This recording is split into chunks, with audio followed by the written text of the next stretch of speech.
Well, it is 10 a.m.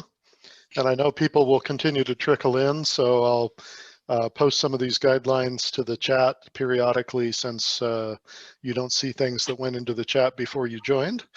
But just a reminder, please mute your connection unless you're one of the ones speaking.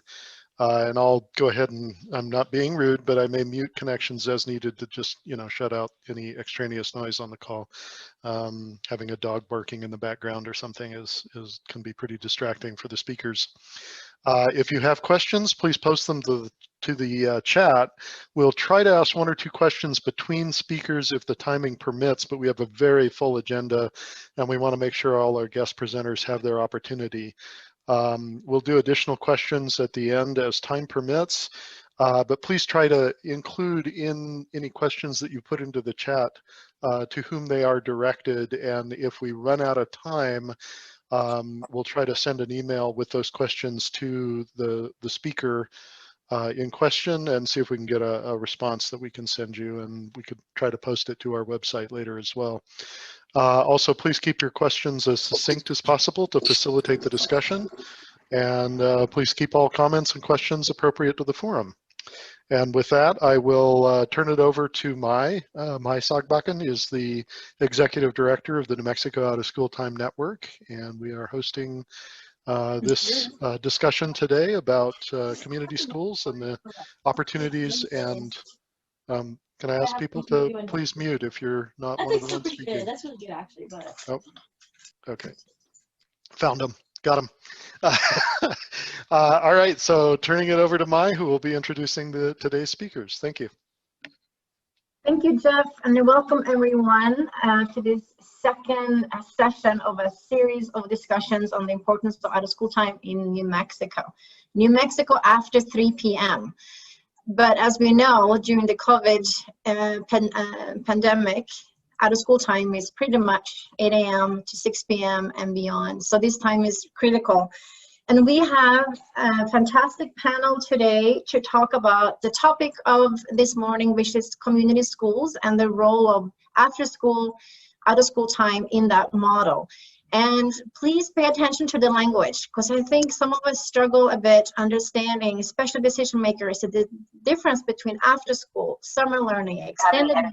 I know you didn't, and I responded last night, and hopefully a friendly reminder to please mute yourself. But anyway, the language, extended learning, expanding learning, after school, summer learning, enrichment, all these words are describing that 3 to 6 p.m. time frame, and decision makers sometimes do not know the difference. So we're hoping to have some clarity around language today, but also the importance of out-of-school time in the community schools model. And we have speakers that will speak to the national level and the state level and the local level. So we will have a rich discussion and viewpoints that will help us understand this model better. And what I'm excited about is the possibility of the expansion of community schools in our states. And of course, the expansion of out-of-school time as part of that model.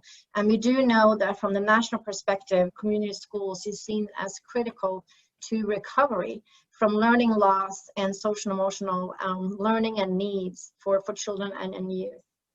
So the speakers we have today includes José Muñoz, Director of Coalition for Community Schools. We have Katarina Sandoval, Deputy Secretary of Academic Engagement and Student Success from the Public Education Department. Marangellie Trujillo, she is the Community Schools and Extended Learning Coordinator with the Public Education Department. We have Danette Townsend, Executive Director of the ABC Community Schools in Albuquerque. We have Shawn Morris, who is the principal, or one of the principals at RFK Charter School. And then we have Tony Smith with Whyspeople CEO, and he most recently served as the Illinois State Superintendent. So we have a rich discussion ahead of us, and Katarina Sandoval, Deputy Secretary, will start the initial presentation and introduction of this talk today. Thank you, Mai. Good morning, everybody.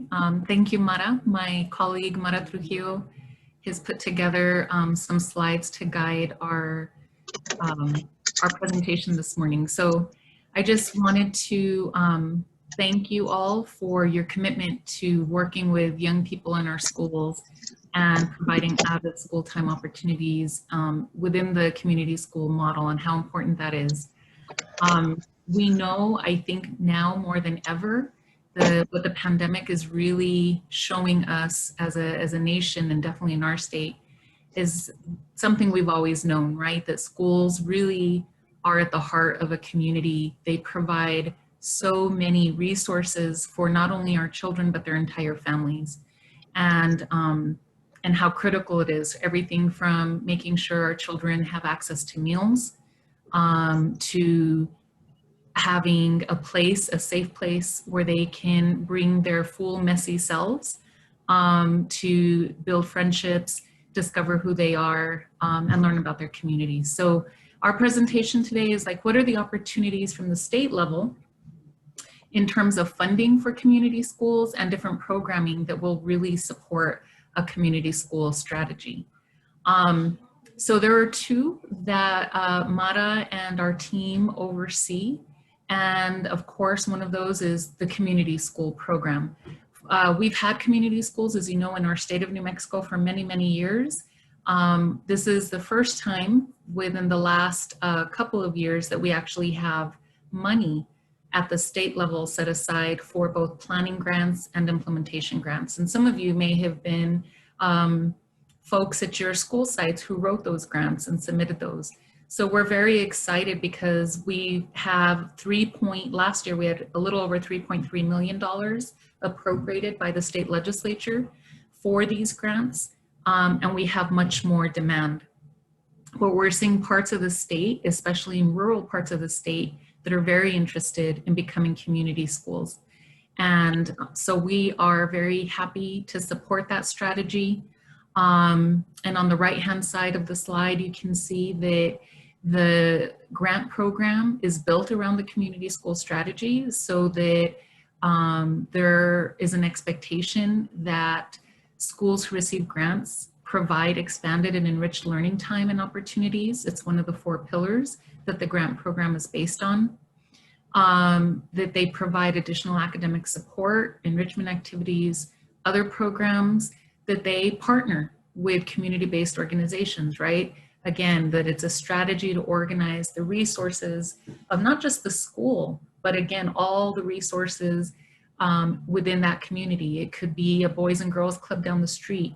It could be a local, church, nonprofits, as you all know. The expectation is that they work proactively to build those partnerships and bring them to bear in their community school model. And we also are really pushing that our community school after school programmings are aligned with the curriculum. Everything is there to support the learning of our children, and that it's culturally and linguistically responsive to the children that the school serves. We have an extended learning time program that I would really encourage you all to work with your schools to participate in if you're not already. It's a very popular program. We're entering the 3rd year. Suggestions, recommendations, any feedback, just, this is my first time. I do a lot of work in community. Hello, please mute yourself, whoever. Tanya Bryant, if you can please mute yourself, thank you. Thank you. Sorry, I'm trying to find people as quickly as I can. Thanks, Jeff. Thanks, Tanya. So the Extended Learning Time program is state funded. It's available to all public schools, K through 12, and it's very popular. This past year, it's only in its 3rd year of operation, and every year, more and more schools and districts are opting in.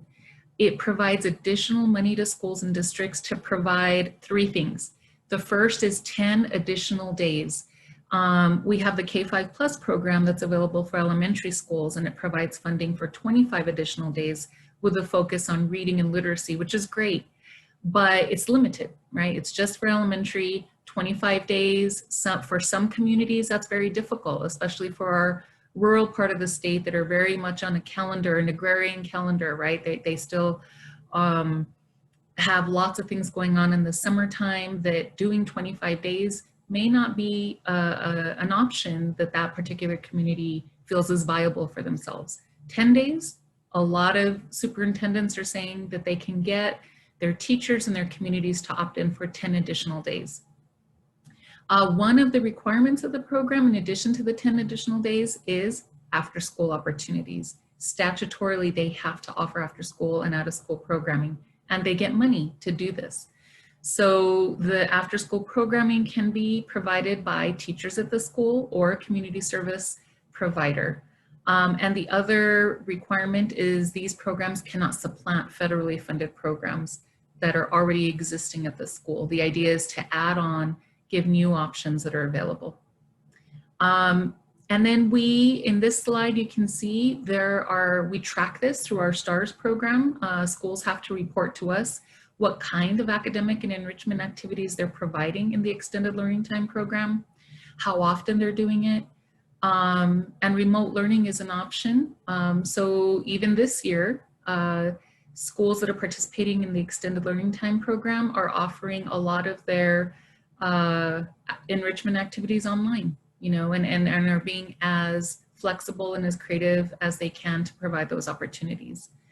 And then for community schools, you can see again, enrichment activities emphasize real world learning. They can be provided anytime during the school year.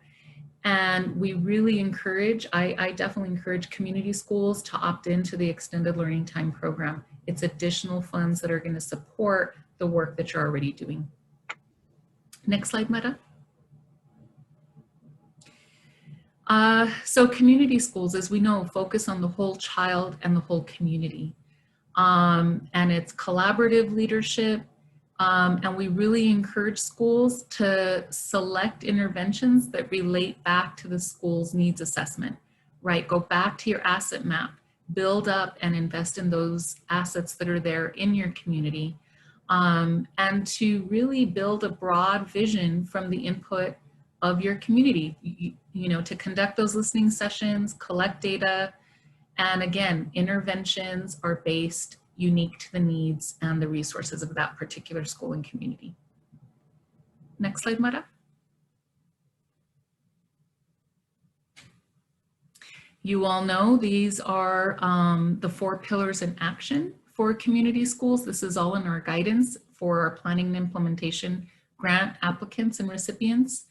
That there's collaborative leadership, integrated student supports, active family and community engagement, and then again, expanded and enriched learning time and opportunities.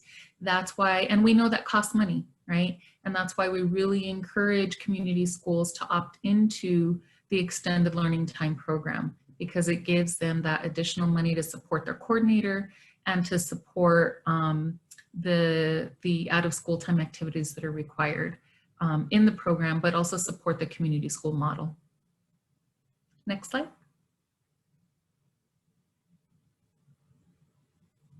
Okay, and Mara, I believe, is going to take this part of the presentation about challenges and opportunities.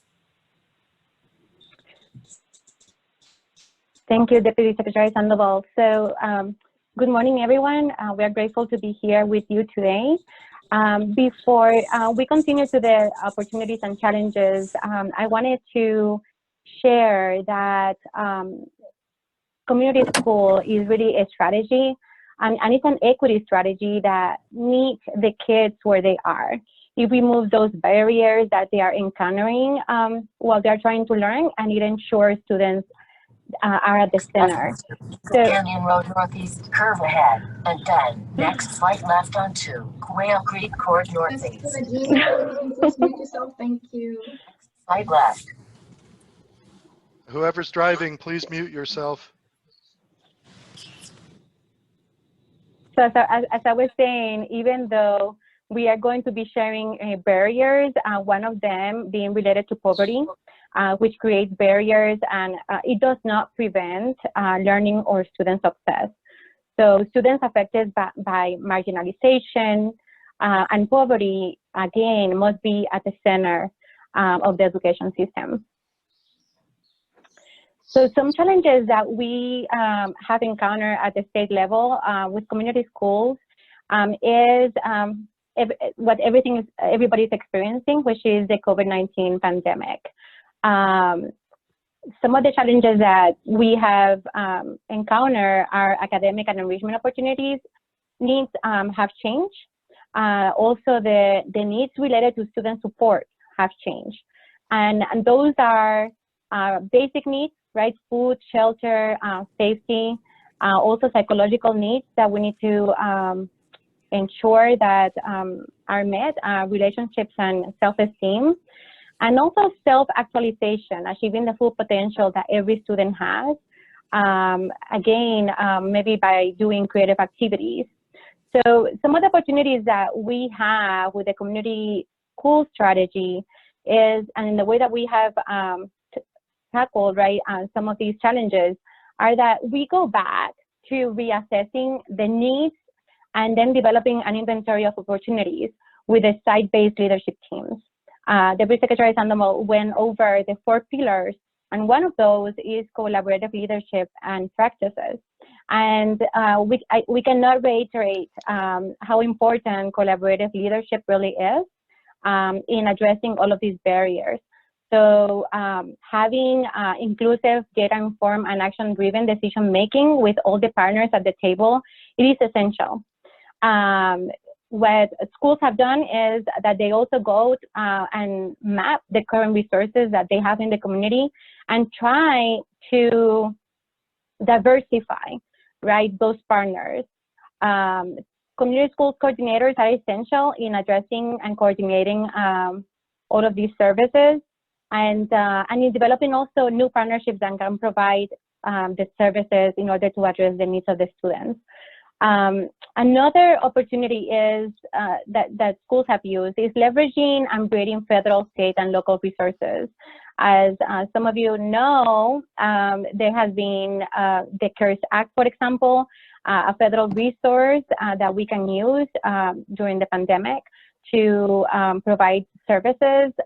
The state also has resources, and then the community has resources. So again, trying to address all of those barriers with all the resources that we have. Another challenge that community schools have encountered is the limitation of partners in their community, but also having partners having some restrictions at the school.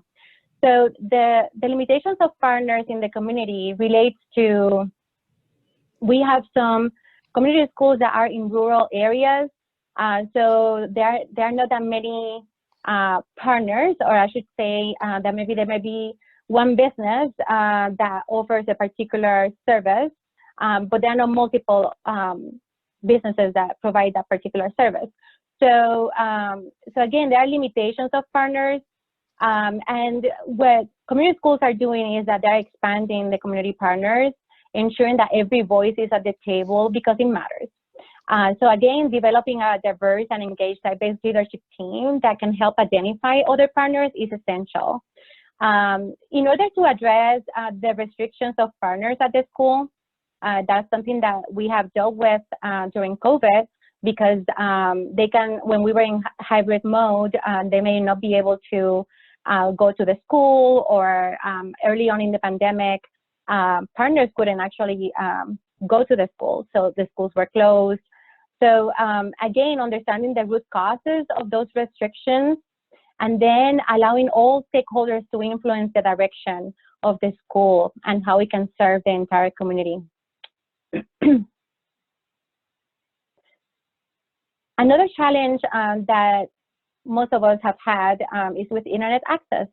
And what we want to share here is that not every student fits the same mold, right? We have a variety of providers and services that can provide access to the internet. So again, working with different partners. But sometimes we are assuming that if we just provide Chromebooks and laptops, that we are just going to solve the barrier. And in remote areas, that is not the case. Hotspots sometimes do not work. So again, some of the community schools have really assessed what is the problem, right? What are the limitations for students to access the school services, right? And some of them have even provided mobile phones. So again, like not thinking that just by providing one thing or the other is going to solve the issue, is really going back to your community and to the families, and then trying to see what are their needs, and then making sure that you individualize the resources so you can ensure that their needs are met. Another barrier that we have encountered is chronic absenteeism, and something that we would like to encourage all of you to do is to consider home visits. Home visits are school-based or school-linked home visit outreach designed to address non-academic barriers to learning. So during COVID-19, the home visits have been happening remotely. Some schools have actually provided them in a physical manner, which is the best way. But again, doing a home visit allows the community school coordinator and the schools to really understand what are the needs of that student and individualize those needs. Out of school time is actually a strategy that works in reducing chronic absenteeism, and in some community schools we have seen that out of school time has decreased this rate by 10%. So just this intervention alone. So it is something to, again, consider doing home visits and allowing out of school time to provide some of those services. And the last challenge that we wanted to share this morning is about continuous learning in remote or hybrid mode. It has been really important and at the same time challenging to adapt out of school time opportunities in a remote environment. Community schools have transitioned to remote learning, and we have learned together that the most important thing is that we support our students with the transition to online learning. Some schools have done virtual classes, and again, that are youth-driven and youth-led.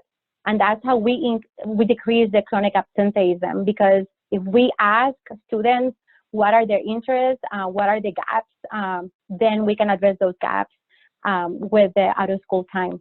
We also have done virtual showcases via website. Some schools have provided kits that the parents and the students can do together, and then they are showcased on a website. So just some solutions to the remote and hybrid mode barrier. Another solution is, again, having small group sets of after-school activities to support students and families. And this is something that we encourage community schools to do, and is to provide family and student surveys on a regular basis. Some schools do it every 6 weeks, other ones on a quarterly basis. But the point here is that we go back to the students and the families and see what are their needs. And then we provide out-of-school time based on those needs. And then strengthening intervention supports. Something really creative that some schools have been doing are virtual family diners. And this is something that has been happening, for example, in Albuquerque for over 2 years. But now, with out-of-school time, we are trying to incorporate some learning. And it's really exciting to see that now families are engaged and students are engaged, and we are serving, again, our student families and communities. Thank you.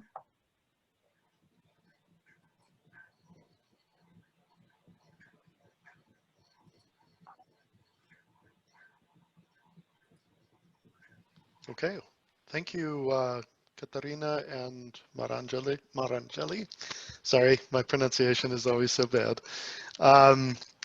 And now we're going to move on. I believe we're going to hear from Danette Townsend from the Albuquerque Bernalillo County Community Schools, or ABC Community Schools.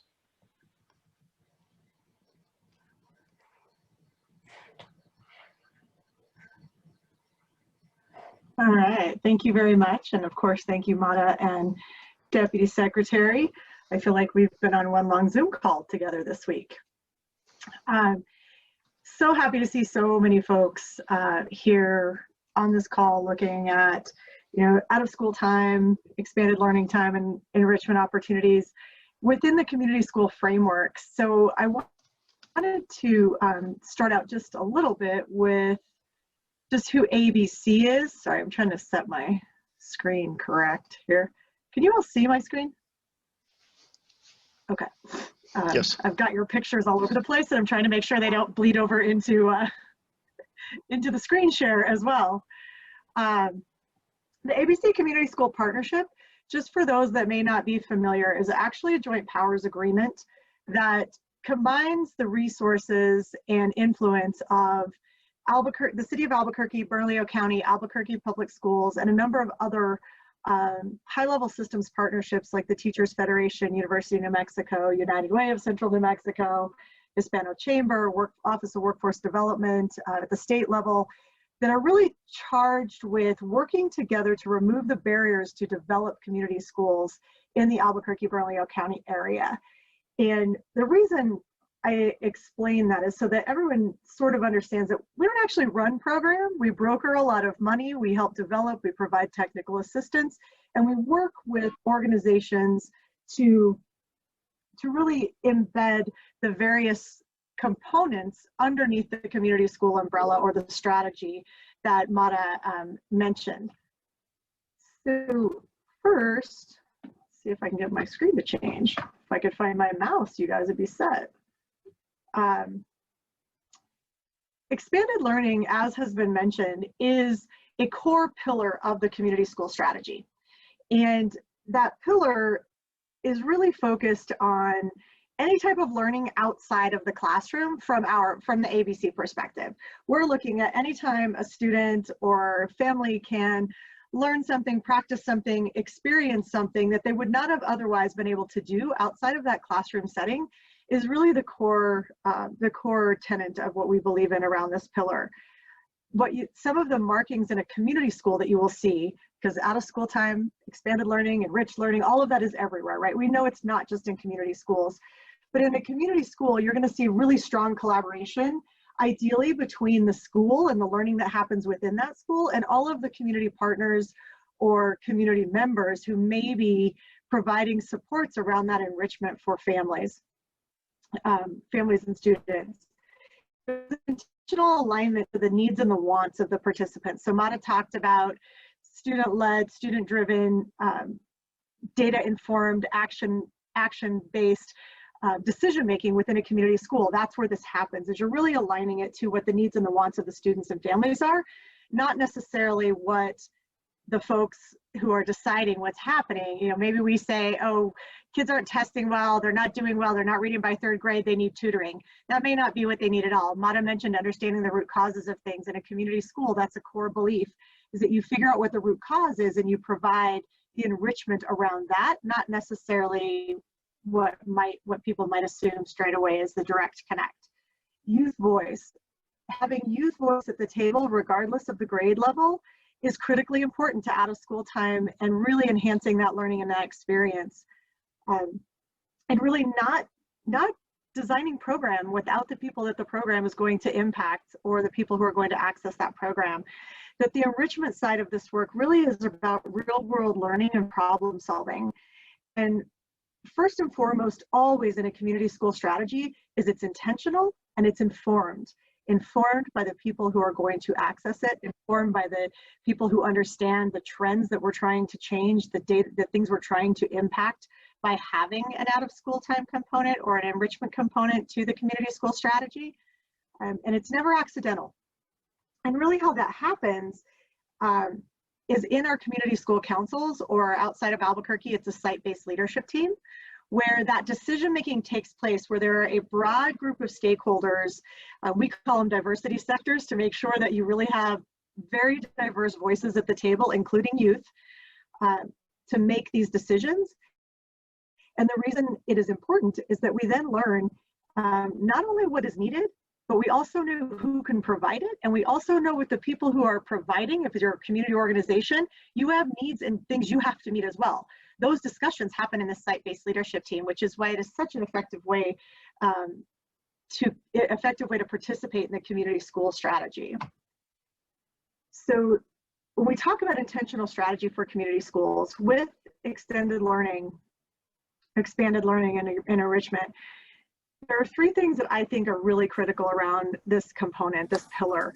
And one is equity. We know that students who live in more affluent neighborhoods tend to have way more opportunity to experience things outside of the classroom, whether it's art or coding or other STEM programs or sports, whatever it may be.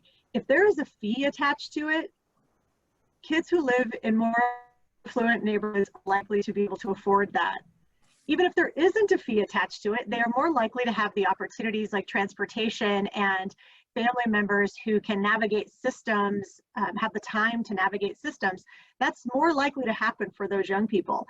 The more challenged a neighborhood is, the more impacted by poverty a neighborhood is, the less likely those students, those children are going to have to access those opportunities.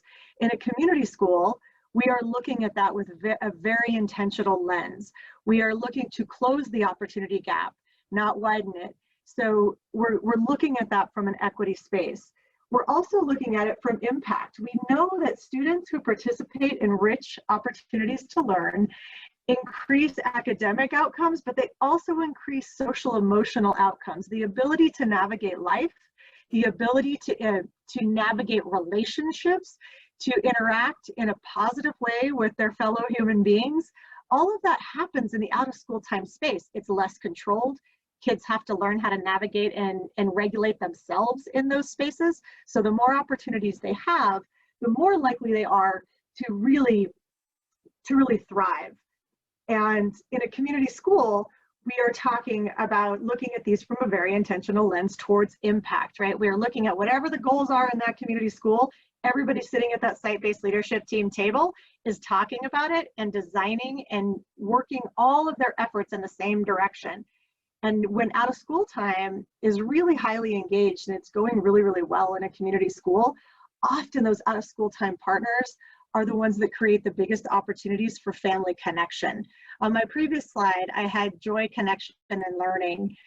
That's what this pillar is all about, right? It's like finding kids joy, creating those opportunities for connection with positive adult role models, additional adults outside of the school day, and then really helping them how to embed that in their own learning and becoming an active participant in their own lives and their own learning long term, not just until the bell rings, right?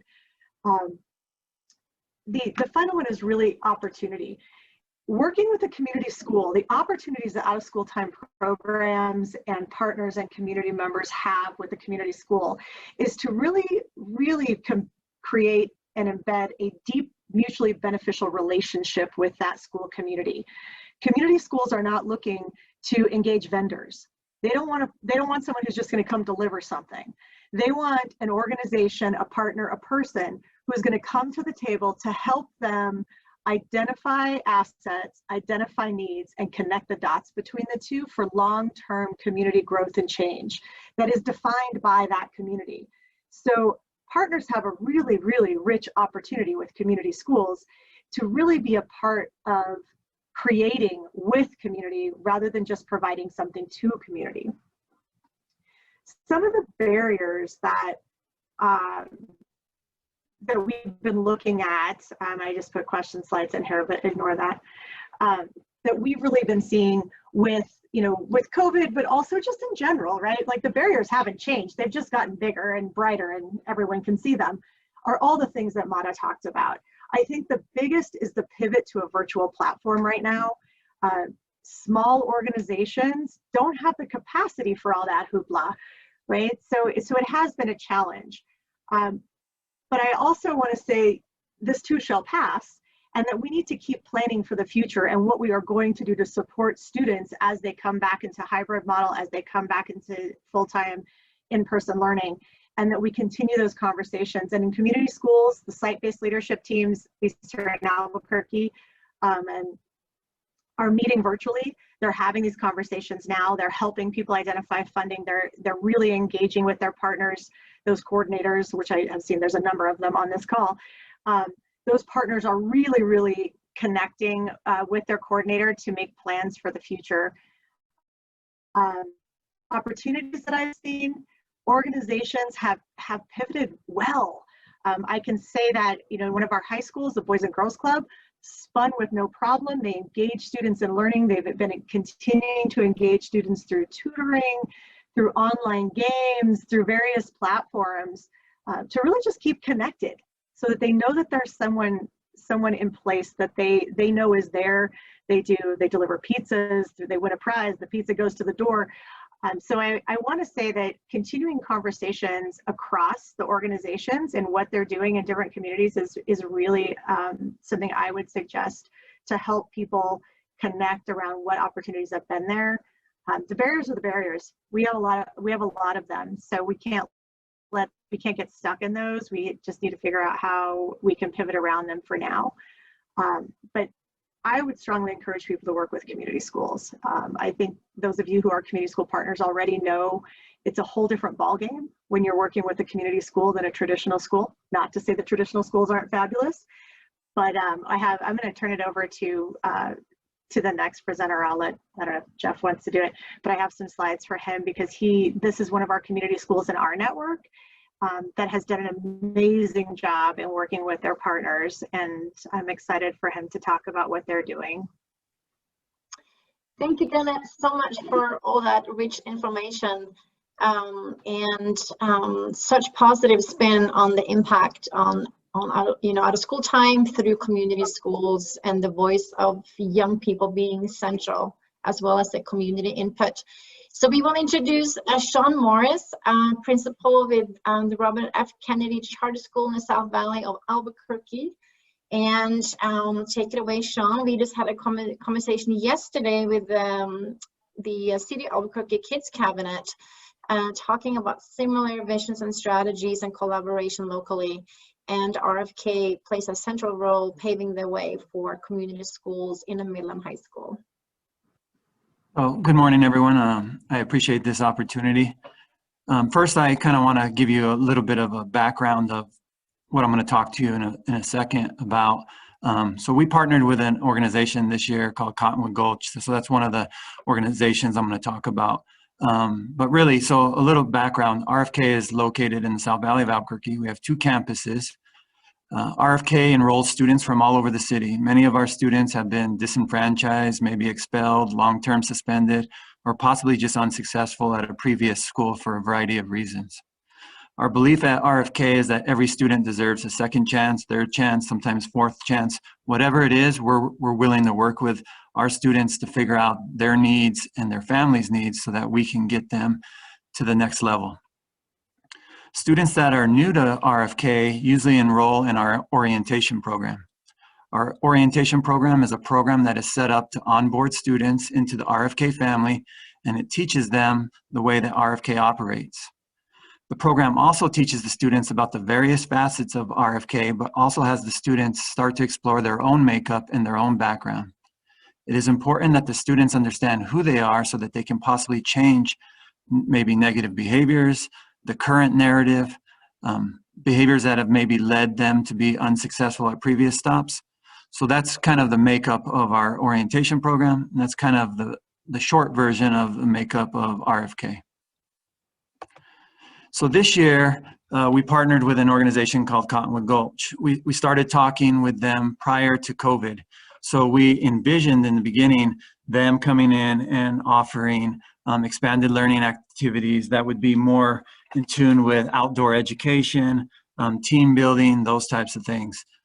Because we put out the surveys, we talked to parents, and one of the greatest needs at RFK was more expanded learning activities.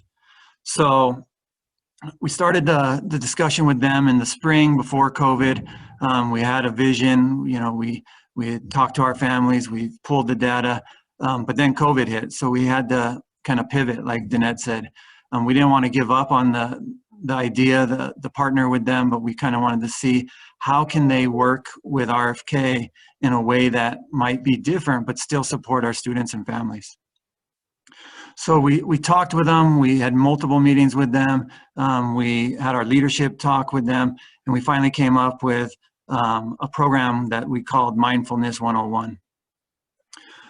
This program was integrated, nature-focused, social-emotional learning experiences focused on mindfulness, personal identity, communication, conflict resolution, community, and trust building, problem solving, and collaborative work.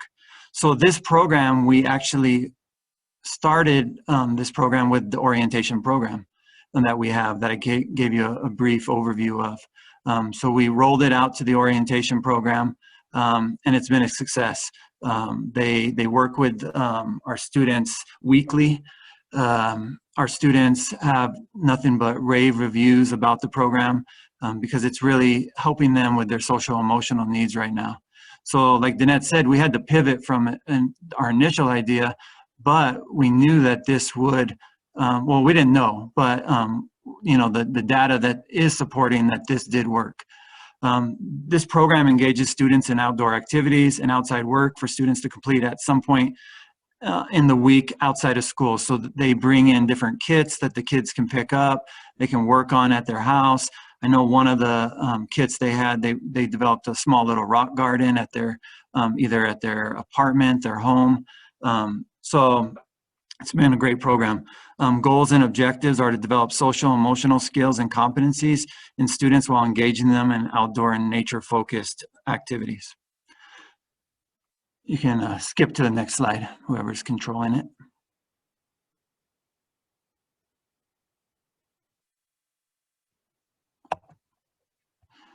So the concentration areas for this program were mindfulness and meditation, personal identity development, immerse students in outdoor experiences in wild places in New Mexico. We haven't gone there yet because of COVID and the restrictions. So that is one of the goals of this program, is to eventually get the kids out into some outdoor spaces. But like I said, we haven't gone there yet because of COVID. Really to work on students' communication skills, conflict resolution tools, community and trust building and team building, individual and group problem solving. Next steps are developing additional opportunities with Cottonwood Gulch and other programs for all our students. So we do have a program with them that is running through the middle school, because we have two campuses. We have a high school and a middle school. But we are constantly looking at different ways to partner with our partners that we already have and other partners that are out there, so that we can figure out what's best for our students, give students our opportunities so they can be successful in life. One of my firm beliefs is that a lot of times our students don't get out of the neighborhood. They don't know what's out there, and until you know what's out there, you can't dream big. So we have to show our students different things that are out there so that they can dream big and eventually, possibly for some families, change the cycle. Another, real quick, I know I don't have a lot of time, another program that we initiated 2 years ago that's still going on right now that we've had to pivot is we partnered with the New Mexico Podcast Network. They engage young people and provide them with opportunities to develop skills in community media, creating and publishing their own podcast. One of the goals of the network is to develop a statewide network of youth committed to empowering youth voices across the state of New Mexico. So 2 years ago, they were on site. RFK was the hub. They worked with our students during the week, after school, to create podcasts.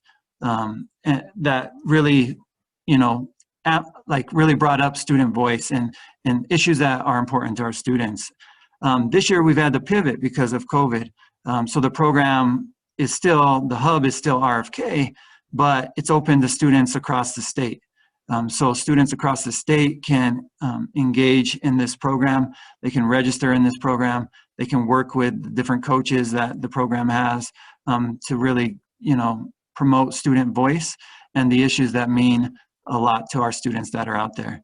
Right now, the two schools that are really working in detail with the program are RFK and then South Valley Prep. But like I said, this program's open to students across the city, across the state, because really the goal of this program is to engage students and give them the ability to have a voice.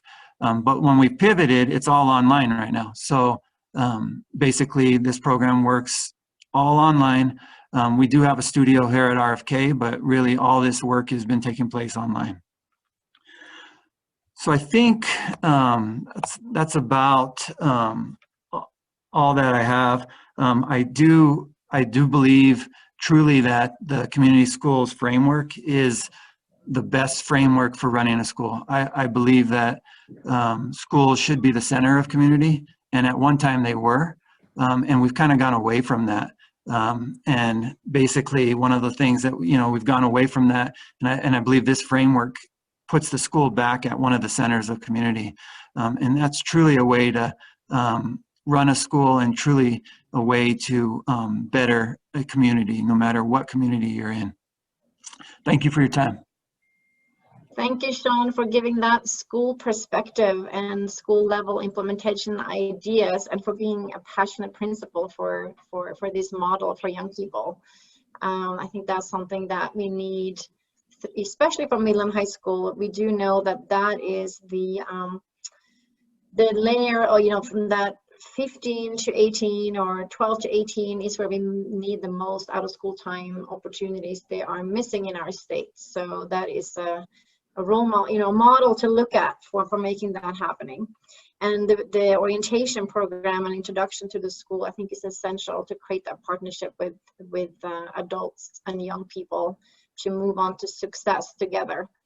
And I do think we have time for a couple of questions to Danette and Shawn.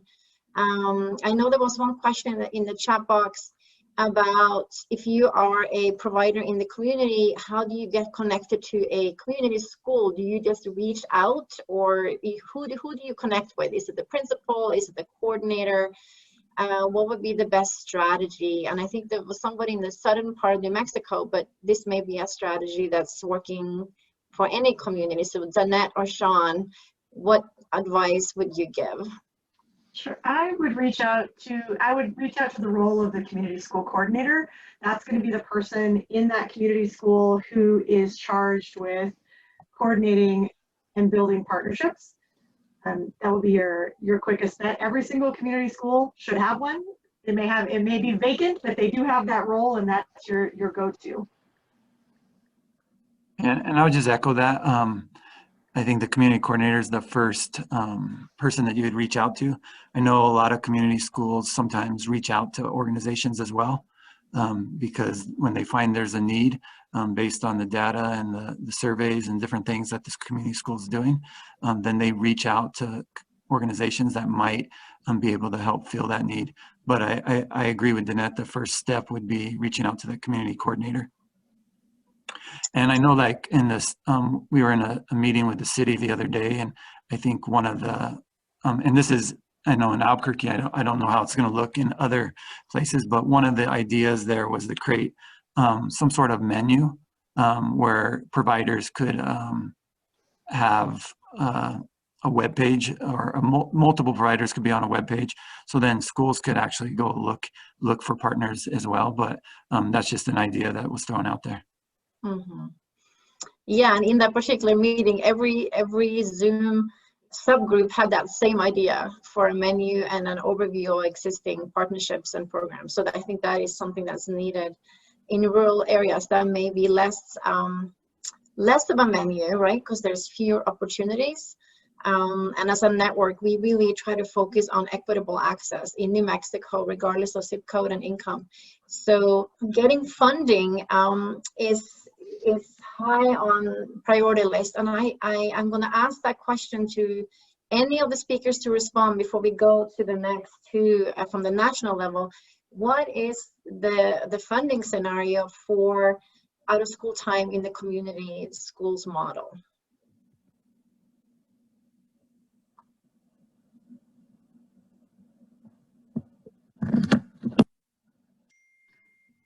So I'm gonna have you.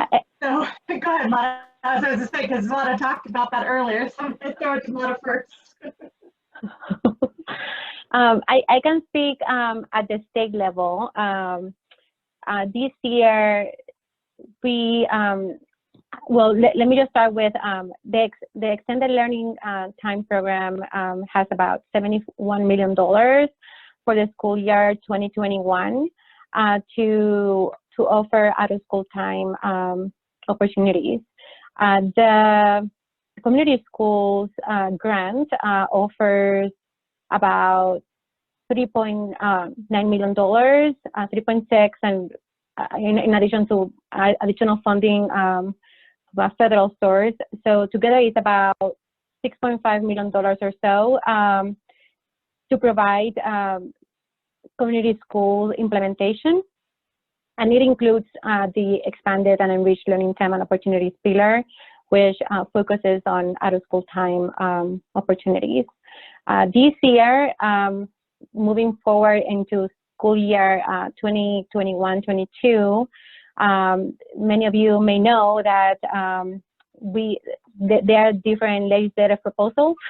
One of them is, and actually we just had an update yesterday, so this is like just coming out of the press, as you call it, and just making sure that I share the right information. But we are having proposals from the executive, you know, from the agency, and also from the different committees, the LESC and LSC. And I'm trying to find, let me see, okay.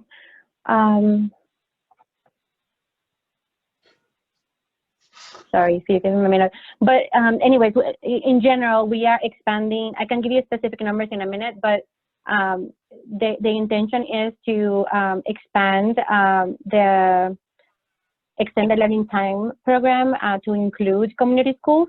So in the way that it's going to work is that we are probably going to, well, the proposal is to use K-5 and ELTP money funding to put it together, and it's about $150 million. And then schools will have the opportunity to apply to these programs, and if they decide to apply to at least one of them, then they can use monies to support community schools or career and technical education programs. So that is one source. The community schools grant may be also expanded up to $10 million. There are a couple of different proposals from different amounts from the LFC and the LESC.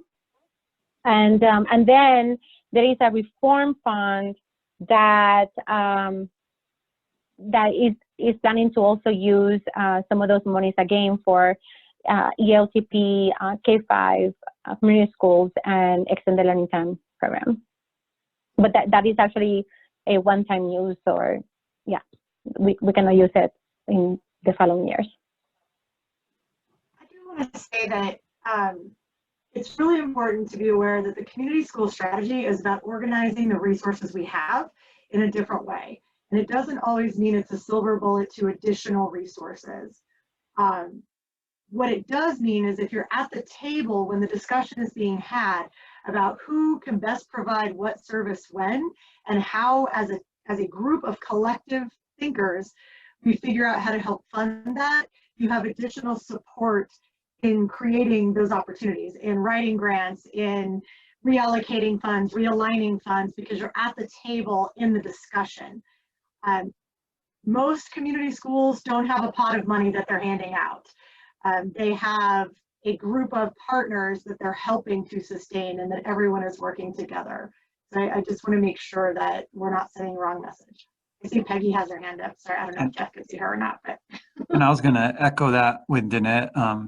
For instance, we're having a food pantry today, and we have a provider, a partner that comes and serves warm meals, but they have a grant on their own outside of the school. So it's bringing all the partners together and then figuring out who can do what and who can bring what to the table. So yeah, it's great that the state has the grants, and I really appreciate it because we were a recipient of one of those grants. But we always have to look at different ways to make things work and be innovative. Thank you for that excellent input. And I think one of my favorite models is to start planning with no money, so that you, like, just like Shawn and Danette said, what's available and how can we better coordinate what we already have, and then look to the state or the city or the county for additional funds if needed. So thank you so much for that information. Yes, is there one more comment? Yeah, this is Peggy Candelaria, Executive Director of Title I for APS. Can I throw something out? Yeah.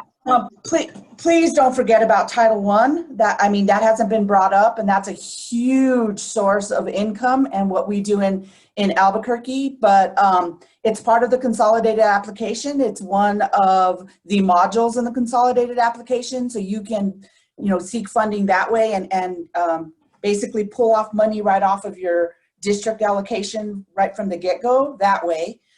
The other thing we do is we work diligently with community school principals and community school coordinators and instructional councils on using their site-based Title I allocation to support, support community schools. And that is absolutely doable. It's a good use of money. It's a good way to braid your funding, and that's coming from the building principal viewpoint and someone who did it for many, many years, and also from Title I. So I just wanted to throw that out there because nobody said it, and it's a big, huge pot of money that you guys could be tapping into. Thank you so much, Peggy, for sharing that information with all of us. And with all that, yes, did I hear another comment? Yeah, sorry, I just wanted to share that that I think that we just, before, it's like what May said, that before we start thinking about all the opportunities that we have in terms of funding, you need to go back to the table and see, like, what are the needs of your community and the community school, right? And then based on that, then seek the funding or seek the partners and the opportunities. They are, like, I was talking with Danette yesterday, and there are particular grants for different things, like for hygiene products or things like that. That sometimes we think that there are those opportunities don't exist, but they are actually there. And there are partners that actually provide those type of services and resources. And yes, Title I community schools can complete a module for in Title I, and also use some of the funding from Title I to transform your community school and implement the community school strategy. So again, we're here to support you, and let us know if you have any questions in doing so.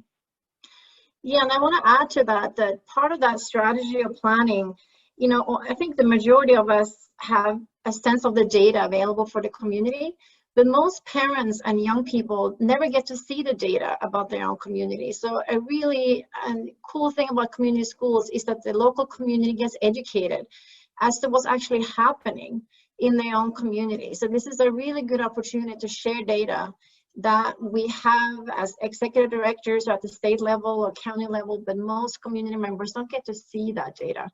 And that really creates an opportunity for creativity and thinking with the community members. And I know there was a question about parent engagement, and that is a good way to involve parents, is to bring them into an understanding of what the needs are in the community and get their voice heard. So we have another 30 minutes. I want to make sure we get to the last two speakers who's going to do more of a dialogue and reflection together, and that is José Muñoz and Tony Smith. And I'll let them say a few words about themselves, and then they will reflect on everything we've heard up to now from a national perspective. Sure, I'll go ahead and go first. Hi, everybody. It's José Muñoz. Good to see lots of friendly faces and names on here. The reason why so many people are so friendly faced and named on here, a couple of reasons. One, I live in Albuquerque, New Mexico. In the community school space, one of the, well, the first executive director of the ABC Community School Partnership. And my first recruit as a teammate was Danette. And so quick shout out to the questions I see about how do we start this. In the chat, I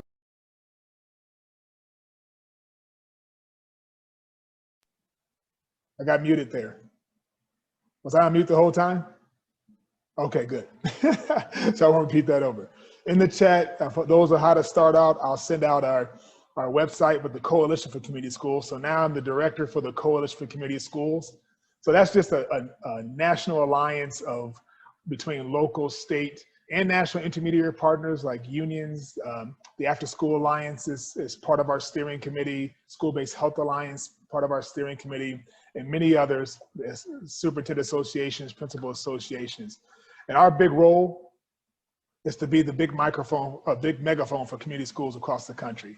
So the funding pieces, when you talk about Title I, when you talk about 21st Century Community Learning Center funding, and allowable and how that came to be in federal policy was through the coalition's work and advocacy, us together, not just me and my team, but us collectively together advocating for community schools federally.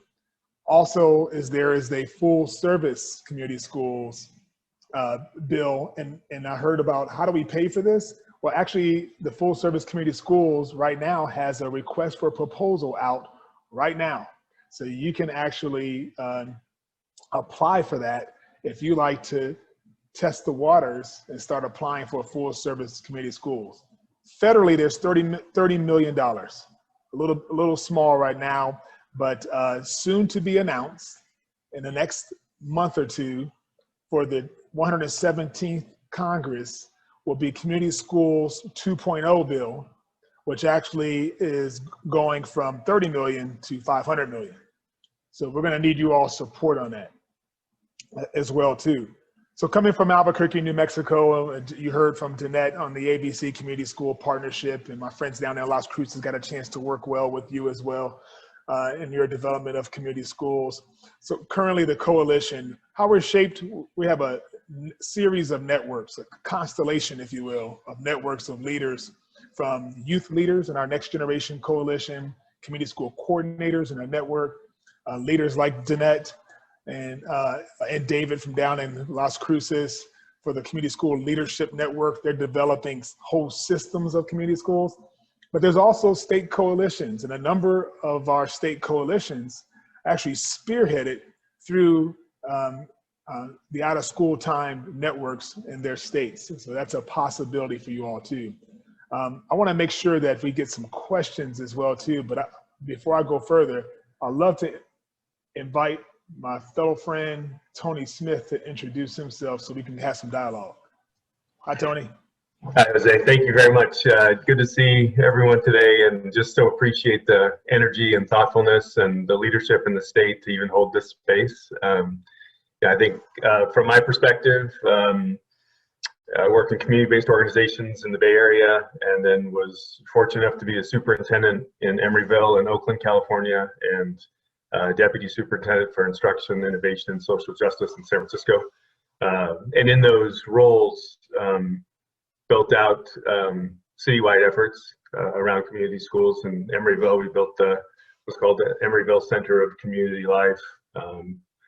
Oakland, kind of the district-wide approach to being a district of community schools, a community school district, and then built out a scorecard, a rubric in San Francisco for partnership alignment, including things like mindfulness, joyful learning, being more grounded and relational and humane, and building out structures so that, San Francisco has many community-based organizations, but to actually coordinate, align, and leverage those for the well-being of children was that purpose. And then been fortunate to work in philanthropy, and then I was most recently the state superintendent in Illinois for 4 years, where we moved to kind of increase, we changed the funding structure to look at those that have been most harmed and marginalized, to increase funding there and create what we call the Healthy Community Incentive Fund to begin the infrastructure for these partnerships across the 850 districts in Illinois. So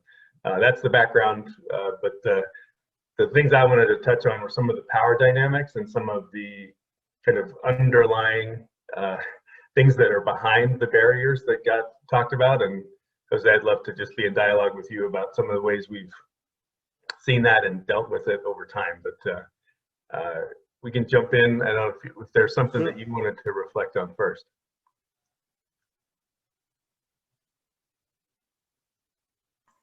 Keep getting muted there. You know, it's good to see Tony and talking with Tony, because I learned a lot from him as well too. So a few of the things that are heard, and Tony, this will probably play into the power dynamic place of it, is that one of the questions, if I remember somewhere up in the chat, was kind of like, as a community-based organization, how do you get started as a community school? How do you get started as a community school? Who do you contact? Well, speaking of the power dynamics, look, nobody needs to give me permission to bring people together to talk about how do we improve the lives of our children. They don't have to give me permission to do that. So as a community-based organization, you could actually pull people together in your neighborhood and begin to have a dialogue about how do we ensure a better future for our children. And then you could talk about who can help us do that.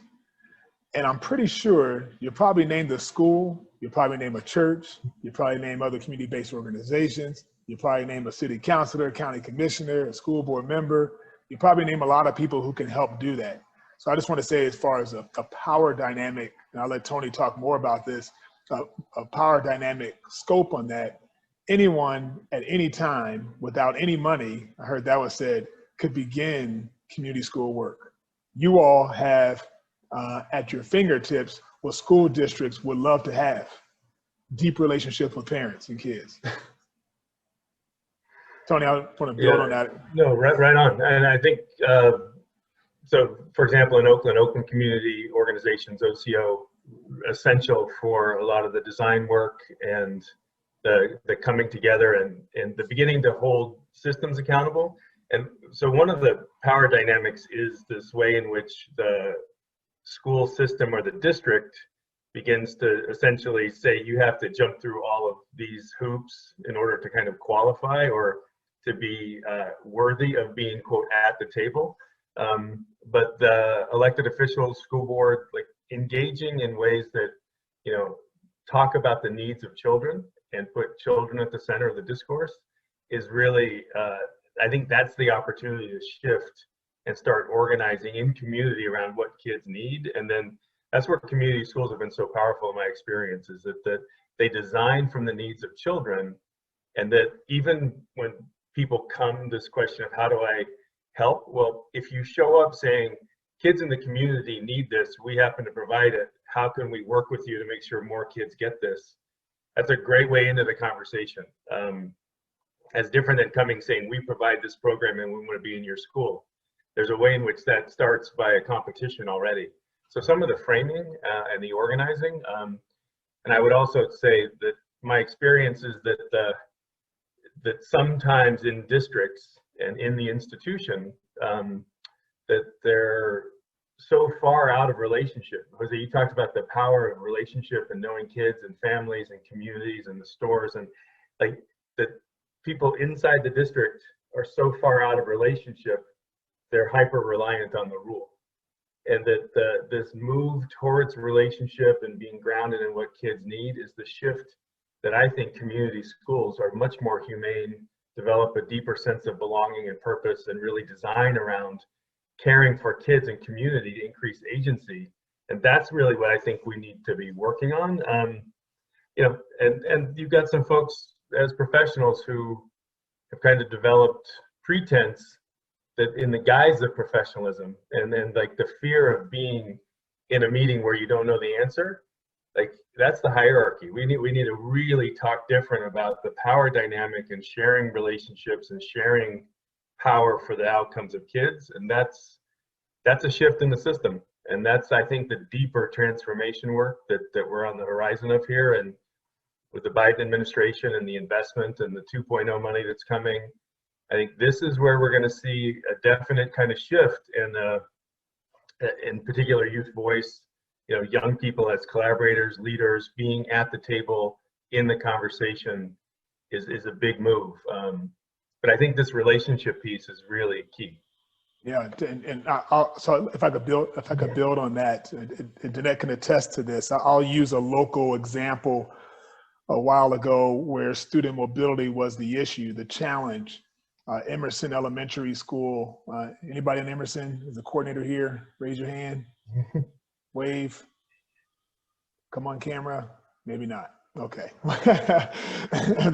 So Emerson Elementary School had a 91% student mobility rate. So for those of you who don't understand what that is, that means 91% of kids came and they didn't stay. There's no way you're going to improve the entire school outcomes with 91% of the population. Doesn't matter what you teach. You can't even survive at an out of school time program with 100% of the kids turning over at a school. So actually Danette was the person who was leading, bringing people together to think through, what do we do about this? And remember, the vice principal at that time, literally counting, we had to define what highly mobile was because there was just so many kids. And then we just had a goal to engage them all. So people have these small goals of assessments. We just gave ourselves a time frame and a shoot for the moon, to steal the words of our governor. The words of our governor, as far as how many people can we engage, the people who are highly mobile. So we not only had to engage them fast, we had to act fast because they might not be there. So anyway, they did a great job of engaging them. Parents were super excited about, actually, and surprised that they were being engaged. Danette and a team of folks began to put the things that they asked for and wanted to do to make a better life for themselves in place, like English classes, looking at, I don't know, college courses was even being looked at that time. But the out of school time world, it became a necessity. And they had two separate agencies. I think I saw Tim Sheehan on this. He was the executive director for the Boys and Girls Club at that time, and was willing to work with the city of Albuquerque to blend an out of school time program. So parents just saw an Emerson out of school time program. Long story short, with a lot of activity and programs, but with the collaboration and the coordination that community schools do and the increased communication, I should say the teachers decided to meet all together and begin to let other outside providers be part of that meeting on a regular basis. Together, they began to implement the programs and activities that reduce student mobility from 91%. And I think it was down to 38% about 3-4 years, Danette, correct me if I'm wrong. You're shaking her head yes, so I'm getting the numbers right, thank goodness. Then we saw the school go from an F to like a C or a B during that time. I remember this is some years ago. But that allowed that, then you got to the hard things about poverty, which grew. So this is probably about 7 years ago, if I'm not mistaken again, Danette. That grew to even this year during the pandemic. Because of the work they did during the pandemic, the way your state responded to the housing issues and one-upped what the federal government was doing the housing issue, actually was birthed. The conception was that initiative where they brought together your members of Congress, the US members of Congress together, and said, this is what we're facing in New Mexico, and they did something. But the communication, the collaboration, and the coordination that began at Emerson Elementary was the birthplace of that happening during COVID. And Danette, call me out if I'm a liar. You are not. In fact, they're hearing a bill right now to help establish something at the state level to basically create community school councils at the state level for housing to help address this issue that is just out of control in our state before COVID and now ridiculously out of control in COVID. And in the partnership with the Boys and Girls Club and the city, I think they tripled the number of kids they were serving. And it was difficult conversation of who supervises who and all those things like that. That didn't go away, but just the constant communication between the two, they began to work it out. Jose, let me jump in on that. So I've seen that kind of change in relationship to me is also about trust, right? And the beginning to share responsibility for what is happening for young people and their families is not an institution and the community. It becomes a shared activity. But that takes being in relationship, having that conversation. And now this is some of the power stuff. I will say it also means kind of decolonized learning, like that kids know, families know, like there are assets in community that often aren't considered in the school. And in the community school, the asset mapping and the kind of asset framing and really taking a stand around kids come with value already, like the value isn't in the school and they have to figure out how to get it, that young people and their families have worth. Like there's a sensibility around that is oftentimes not present in schools that don't talk about themselves as community schools. And so this building of trust and justice and community orientation is about starting to think different about what counts as the curriculum or the quote canon. Toni Morrison talks about canon building is empire building. If we don't actually look at what the content is and have fuller representation, fuller expression, fuller presence in what's actually happening in school, but also that's why expanded learning to me is this really transformational activity about opening up and making the school more permeable to what young people, their families, what community knows. And that can be a place of exploring, understanding, and this is where young people and their agency increases, right? Because youth voice isn't kind of waiting, and I've shared a couple of stories with people on this Zoom actually know that like I've been checked by young people before, like, because I kind of said, wow, you guys are gonna be great leaders after they've shared presentations. And I, hey, time out, we're leaders now, man. We're here talking about what we know, what we're doing. You don't know what we know. And so being ready to kind of check our own adultism is also a really important dimension of the community school space, because it's like I don't let go of my power. Like we're all kind of differentially situated, but that doesn't mean we're not equally present as human. But so we have different responsibility, and the community school dynamic in the expanded learning space, one of the really important lessons I think it has to teach, Jose, and you've seen this directly, that you start from what young people know and what they're interested in and build from there. And we know that that's not how school starts. So bringing those things together is a real shift in learning. And Karen Mapp does a great job about, hey, there are tools and ways of growth for all of the people coming together around collaborative leadership that shift dynamics, and being able to hold people accountable when they are blocking that from happening is an important part of community engagement. And like I said, you were right at the front lines of this and did a lot of it, but yeah, those are the kind of shifting discourses that are necessary, right? Yeah, you make what you make me think is shifting my own discourse. So back in that Emerson example, I'll just stay right there for a minute. I mentioned Tim. I know he's not in the call right now, but he's the executive director for the Boys and Girls Club. The first community school coordinator was actually on my staff, but Tim actually supervised her. Because we began the community schools at Emerson through the out of school time framework. So Tim, Boys and Girls Club is what, out of school time was what Boys and Girls Club did. Coordination is what we did. So we had that experience. Tim and Boys and Girls Club had that experience. So we said, instead of mixing the supervision, let's just have the coordinator be supervised by you. You know, I could participate in the evaluation, and we did, but that didn't happen overnight, as Toni was talking about. You know, can you imagine the supervisor, and actually this person was a county employee, let me say a government employee reporting to a nonprofit? What we had to go through to make that happen. But Toni said something important in the beginning. The focus was on kids. And so we had to stick and keep everybody focused on kids so we can work through our own biases. And it's just, there's a saying I say, if I don't check my biases, they become my prejudices. If I don't check my prejudices, they become oppression. I begin to act oppressing things. So it's a constant checking of our own biases when we do this type of work.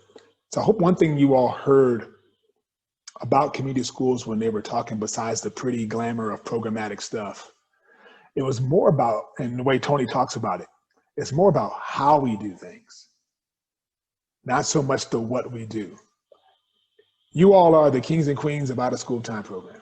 Nobody questions that. But how we begin to work and collaborate with others for the benefit of the entire child, their family, and our community is what community school is about. And there's consistency in the communication, in the collaboration, and then when we put that together, we got to coordinate it. And that's where the coordinator comes in, the coordination. There's got to be somebody's job who wakes up every day to tend to those three things. And that's what we call the community school coordinator. I don't know if there's any questions or something. Yeah, I was going to say, let's open it up. So this is my, we do have a video from Emerson on our website about that particular community schools program and what's happening, if anybody wants to check that out. Oh, yeah. I do have a question about the coordinator. Since the out of school time is after school, at least pre-COVID and post-COVID, now will the coordinator, do they usually work during the school day, or is most of their work out of school day? Like what's the time frame for their function and connection with the community? So that looks different at every single school and every single partnership. So like for us, and that's part of the negotiation, since the coordinator was a county employee, didn't matter what time, but Tim, the Boys and Girls Club really had the out of school time, out of work. We just had to figure out how both would operate. So it could look, there's no limit to how it could look, I should say, Mai. I mean, so I know that's not a direct answer, but it really is creating the best scenario to make sure kids have everything they need to be successful. I will say, Mai, that at the state level in the statute, we've defined that here in New Mexico, it is a full-time dedicated person that is dedicated to community school coordination. That isn't to say that if you don't have, you know, that we can't blend things and have like a coordinator also run a program, but what we have found is that a coordinator needs to coordinate. And if they are doing direct service, and you can see Rochelle from, I know there's a lot of coordinators on this call, they can tell you that it doesn't work well if they have to actually run a program themselves, because their job is flexible hours. It is an 8-hour a day, well, yeah, they get paid for 8 hours a day, like everyone. Job that really is about focusing on building those partnerships to best serve the community based on what the community, how the community wants to be served. Yeah, now I'll echo that. So now I'm at the national level. We haven't seen yet where less than a full-time person dedicated to what Danette was saying is working well. Either typically that person is stressed out until they leave, or but none of the times it's expected. Even in rural communities, or in rural communities, what I have seen work well when because it's about really, community schools is really about mobilizing the relationships and resources for children to be better off. So because some rural communities aren't as populated, I have seen a single coordinator coordinate a district, you know, because you got about 2-4 schools or something like that. I have seen that because the relationships and the resources are the same. So you really got to look at what's manageable in your area. We do have a hand raised from Stephanie Vargas. If you want to unmute yourself and ask your question, go for it. Yeah, I don't know if it was so much of a question, I guess, more so it was just kind of what the conversation was going with as far as with the community schools. I think the thing to remember, I'm with AmeriCorps, and so we do the after school tutoring, that kind of thing. The thing is always keeping in mind, and you kind of hit on it, it's about the kids, and they're so more creative than we give them, you know, the praise of, and I just kind of wanted to throw that out there, because I think sometimes we go directly to the mom, the dad, the whatever, and we expect them to tell us, okay, my kid needs all of these things or doesn't need anything, when truly the kid will probably sit there and tell you way more than what the parent's going to tell you. And that helps you kind of set the foundation for their program. So they have leadership, so they have ownership to the program that they're a part of. And then they talk about it, and it's something exciting for them. So I think that's one thing just to kind of keep in mind. And one, I'm just missing kids and being around them. So I think that kind of just triggered that thought for me. Well, Stephanie, can I build on that? So let me go back to the Emerson project as well too. Danette will attest to you. So 100% of the students were part of the design of the out of school type program. How did we know that? Because working with every single teacher, we designed a way where every teacher in every classroom at the same time, sorry for the noise in the background, at the same time collected what kids wanted to see.